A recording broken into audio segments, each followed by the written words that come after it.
Hey guys, welcome to Why Should I Why for this week. Today I want to talk about something that we all tend to think we do, but we don't really do it very well, and that is embracing failure.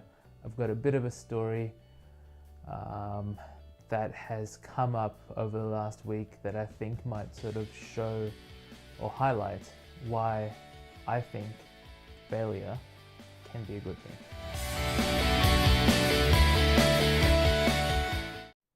Okay, so I am on LinkedIn most days these days, and I'm often looking through and getting inspiration from my network and some of the people that I have met along my career. And there's this one gentleman who is an absolute genius with SQL.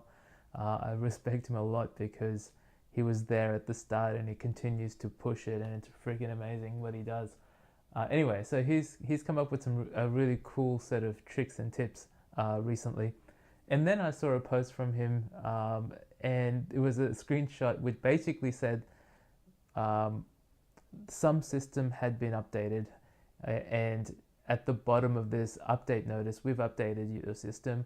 At the bottom, it said something like some of your preferences may have changed, and I had a bit of a giggle because I thought it was kind of funny, and this person had put it online because he kind of thought, well, wait a minute, is this really completeness when it comes to software? And I totally agree with him in that it's not necessarily complete. But then I started realizing that what's probably happened here, at least I'm hoping what's happened here, is that there was some sort of rational thought behind this.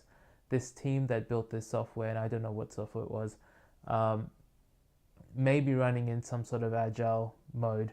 Hopefully they're running in some sort of agile mode, and they've made a conscious, rational decision to not spend the extra time in fixing that problem, that preferences changing problem, in favor of something that their customers want more readily, more in terms of more priority. Now that's my hope. I am an eternal optimist when it comes down to it, so I don't know if that's the case, but that is my hope. And the reason why I bring this up is because I thought about this for a while, actually, overnight, because it really started worrying me whether it's good for me to think that this sort of thing is okay. Because in the past I've been quite a perfectionist, and I've noticed that that sort of streak in me would mean that I would delay from pushing software out the door. Until I was 100% happy, and the standards that I have means that I'm going to spend a lot of time on it, and therefore I overexpend on it and end up making people upset because I'm taking so long and there's delays. So anyway, overnight I had this moment, and I was thinking about, is this failure? Is this failure, and am I embracing it? And I came up the next morning around breakfast, I kind of realized that it was failure that we were talking about, and it was progress as being more important than perfection. And then I realized that unless you are wholeheartedly embracing failure, you would never do this kind of thing. You would never highlight in the end of your update process that things may have changed. And that's where I started getting more comfortable with it.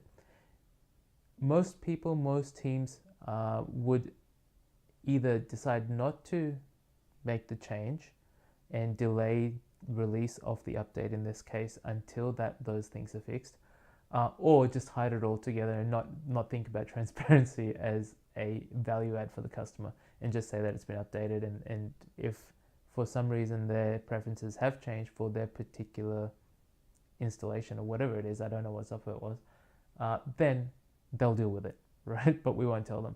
But what this team did was they said, we've updated this software and there may be changes to your preferences. Now, that for me speaks right in the heart of two things that I find very valuable in agile teams. That is, one, transparency, which is awesome, and two, what I want to talk about, what I was getting at today, was embracing failure. So I've talked previously about embracing failure, and I've sort of harped on about how it's a good thing.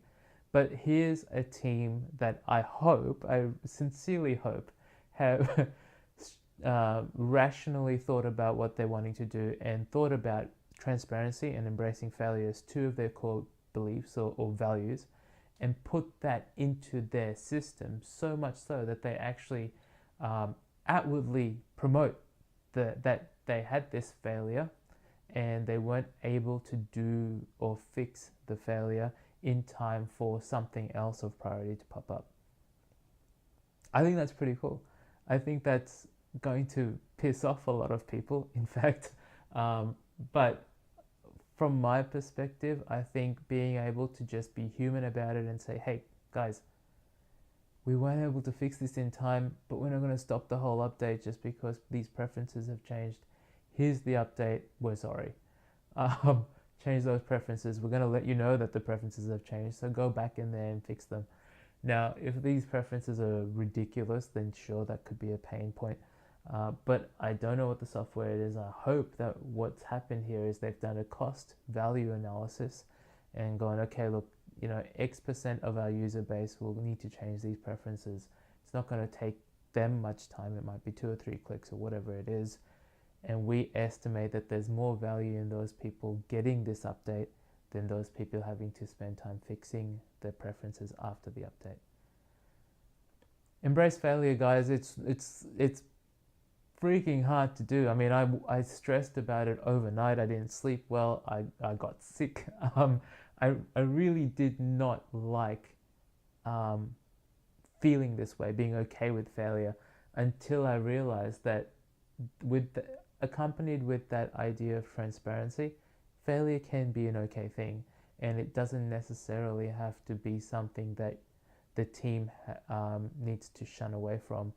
It can specifically be something that is a value add to a customer, even though we're really talking about a failure.